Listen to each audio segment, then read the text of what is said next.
Oke, kita lanjutkan ke subbab berikutnya, itu tentang komposisi rotasi. Komposisi rotasi. Rotasi yang dilakukan secara berurutan disebut dengan komposisi rotasi. Jika rotasi R1 dilanjutkan dengan rotasi R2, maka akan diperoleh komposisi rotasi yang dapat ditulis dengan R2O R1 atau R2 R1.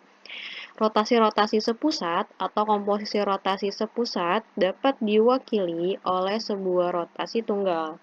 Jika rotasi R1 P, alfa dilanjutkan dengan rotasi 2 P, beta, maka komposisi rotasi R2O R1 sama dengan R dalam kurung P, alfa plus beta. Seperti itu.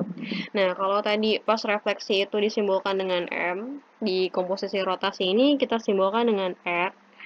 Kemudian, kalau rotasi-rotasi sepusat atau komposisi rotasi sepusat, berarti pusatnya sama gitu ya, dapat diwakili oleh sebuah rotasi tunggal. Jadi, satu dijadikan satu. Rotasi misalnya di sini pusatnya P, berarti titik tertentu A, B misalnya, atau bisa juga titiknya O 0,0. Tapi di sini kita secara umum aja ya, berarti P, di sini P. Kemudian yang sudutnya itu adalah alfa, dilanjutkan dengan rotasi R2, pusatnya masih sama, masih di P.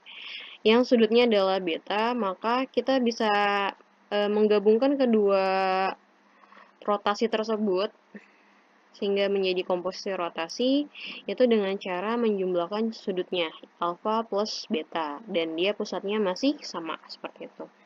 Kita lihat. Nah, di sini ada dua jenis rotasi. Pertama, rotasi dengan pusat di O 0,0 dengan sudut putar alfa. Maka di sini jadinya jika ada sebuah titik yaitu x, y, kita rotasikan nih RO, kita rotasikan terhadap titik O yaitu 0,0 akan menghasilkan bayangan ya, aksen ya, aksen supaya lebih mudahnya dilihatnya di sini. Tuh. Jadi untuk rotasi ini tidak bisa pakai cara refleksi yang seperti ini nih, nggak bisa pakai rumus doang, kita harus pakai matriks seperti itu. Nah, untuk yang kedua, rotasi dengan pusat di P, A, B dengan sudut putar alfa.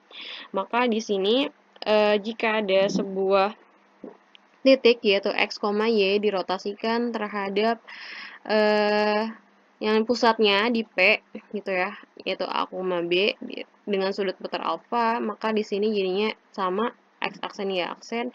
Nah, coba kalian lihat, perhatikan yang berbeda di sini adalah ketika dia di pusatnya 0,0, maka di sini langsung kita kalikan dengan titik awalnya yaitu si X, Y.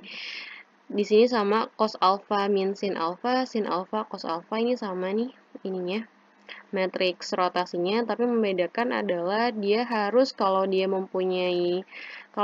pusatnya itu bukan di O, di 0,0, berarti dia mempunyai sebuah titik ya, yaitu X, Y. Maka di sini jadinya X min A, bawahnya Y min B, plus A, B. A-nya sama B-nya itu adalah si titik pusatnya, yaitu A sama B ya, titiknya di pusatnya. Kemudian X sama Y-nya itu tetap seperti itu. Kita lihat contohnya. Tentukanlah peta dari titik A 4,3 jika dirotasi secara berturut-turut dengan R1 O-nya itu R1 O 25 derajat dan R2-nya O 35 derajat.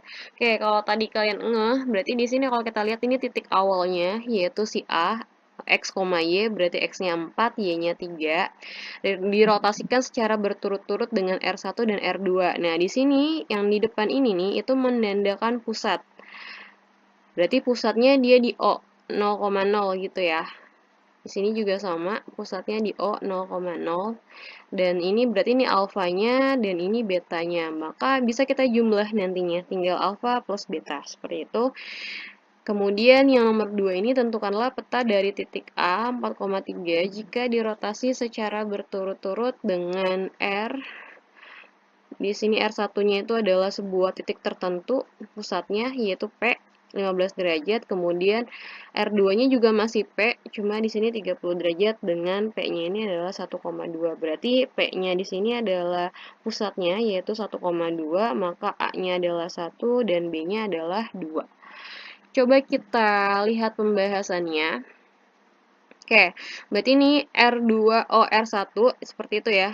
Berarti R di sini masih titik O, kemudian ini alfanya 25 derajat, ini betanya 35 derajat, kita jumlah 25 tambah 35 jadi 60 derajat. Nah, ini udah menjadi satu komposisi rotasi nih.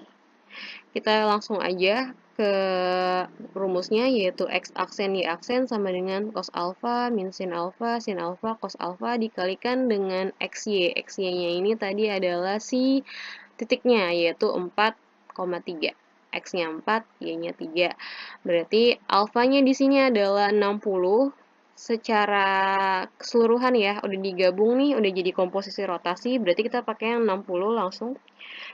Kita coba, berarti X aksen Y aksen sama dengan cos 60 min sin 60 cos 60 dikali 4, 3.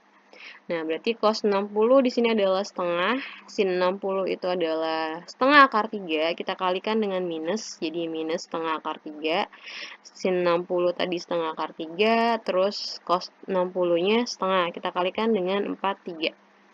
Nah, di sini jadi kita kalikan nih, setengah dikali 4, ini dia, kemudian ditambah min setengah akar 3 dikali 3, setengah akar 3 kali 3, yang bawahnya setengah akar 3 dikali 4, ini dia, setengah akar 3 dikali 4, ditambah setengah dikali 3, seperti ini. Kita rapihin, berarti setengah dikali 4 itu 2, plus dikali min, tinggal 1/2, akar 3 kalau kita kali 3, jadinya 3/2 akar 3. Yang di bawah, setengah 1/2 akar 3 kita kalikan dengan 4, berarti bisa dicoret ya, jadinya 2 akar 3, kemudian plus setengah 1/2 kita kali 3, jadinya 3/2. Oke, ini adalah hasilnya. Yaitu X aksennya adalah 2 min 3/2 akar 3, Y aksennya adalah 2 akar 3 plus 3/2. Seperti itu. Kita lihat yang nomor 2, kalau tadi tip pusatnya itu adalah di O, yaitu 0,0. Nah, sekarang di sini pusatnya adalah di P. Tapi tetap sama ya cara pengerjaannya ya. Berarti alfa ditambah beta, 15 ditambah 30, berarti 45. Tapi kita ganti si P-nya ini jadi 1,2. Oke, gini. Berarti kita jumlah 30 tambah 15 sama dengan 45 derajat. Kemudian kita masukkan ke rumus yang ada yang P-nya di A, B. Berarti di sini X aksen Y aksen sama dengan cos alfa min sin alfa cos alfa dikalikan dengan X min A. Berarti A-nya nanti kita ganti 1 gitu ya. Y min B, B-nya kita ganti jadi 2. Ditambah A, B, berarti 1 sama 2. Oke, kita cek. Berarti alfanya tadi udah satu kesatuan 45 derajat, berarti cos 45 derajat, min sin 45 derajat, sin 45 derajat, cos 45 derajat, X min A, Y min B. X-nya itu adalah 4, Y-nya itu adalah 3. Berarti 4 dikurang 1, 3 dikurang 2, ditambah 1, 2. Oke, ini jadinya cos 45 adalah setengah akar 2, min sin 45 berarti min dikali setengah akar 2, sin 45 setengah akar 2 dikali cos 45 setengah akar 2. Kemudian 3 dikurang 1, 4 dikurang 1 adalah 3, 3 dikurang 2 adalah 1, ditambah 1/2. Ini kita kalikan dulu ya, ini kita kalikan dulu, baru boleh dijumlah dengan yang sebelah, seperti itu. Ini kita kalikan, berarti jadinya setengah akar 2 dikali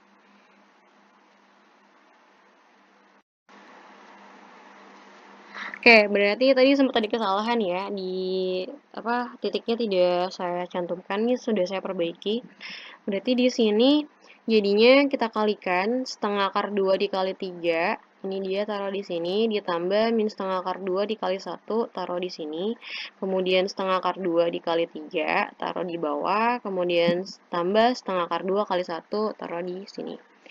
Nah, setelah kita kalikan, kita jumlahkan dengan 1/2, tapi kita rapikan dulu di dalam ya. Ini jadinya setengah akar 2 dikali 3 jadinya 3 per 2 akar 2, min setengah akar 2 kali 1 jadinya min setengah akar 2, bawahnya 3 per 2 akar 2, ditambah setengah akar 2 dikali 1 setengah akar 2. Ini bisa kita jumlah sama-sama akar 2 nih semuanya, sebelah sini 3 per 2, sebelah sini min 1 per 2, berarti jadinya 2 per 2 alias 1. Berarti 1 dikali akar 2 jadinya akar 2. Yang di bawah di sini 3 per 2, karena udah sama-sama akar 2 nih, berarti boleh dijumlah. Di sini 3 per 2, sebelah sini 1 per 2, berarti tinggal 3 ditambah 1, 4, 4 dibagi 2, 2, berarti tinggal dikali 2, jadinya 2 akar 2, ditambah 1, 2. Oke, yang di atas berarti kita jumlahkan jadinya akar 2 plus 1, yang di bawah jadinya 2 akar 2 plus 2. Seperti itu.